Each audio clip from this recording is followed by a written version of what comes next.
खुशखबर, लाडकी बहीण योजनेला मुदतवाढ. शासनाचा मोठा निर्णय, आता महिलांच्या खात्यात 4,500 रुपये.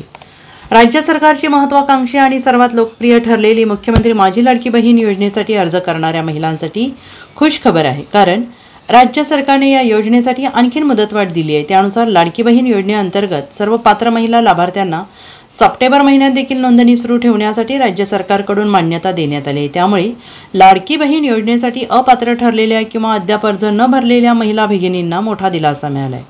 लाडकी बहीण योजनेत 31 ऑगस्ट नंतर नोंदणी सुरू ठेवण्यास शासन विचाराधीन होती आणि अशातच पुन्हा एकदा 1 महिन्याचा कालावधी वाढवण्यात आलेला आहे.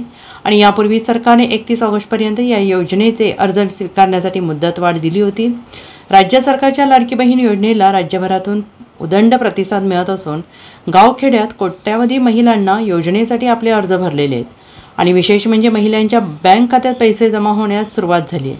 जुलै ऑगस्ट आणि दोन्ही महिन्याचे मिळून महिलांना 3,000 रुपये मिळत आहेत. रक्षाबंधन सणापूर्वीच सरकारने महिलांच्या बँक खात्यात 3,000 रुपये वर्ग केल्यामुळे इतर महिलांचा मोठा प्रतिसाद या योजनेला दिसून येत आहे. यापूर्वी 31 ऑगस्टपर्यंत योजनेसाठी अर्ज करता येत होता. आता सरकारने ही मुदत आणखीन वाढवलेली असून 30 सप्टेंबरपर्यंत योजनेसाठी अर्ज करता येणार आहे. विशेष म्हणजे सप्टेंबर महिन्यात अर्ज करणाऱ्या महिलांना 3 महिन्यांचे एकूण 4,500 रुपये मिळणार आहेत. Bureau report, SBN Marathi, Sangli.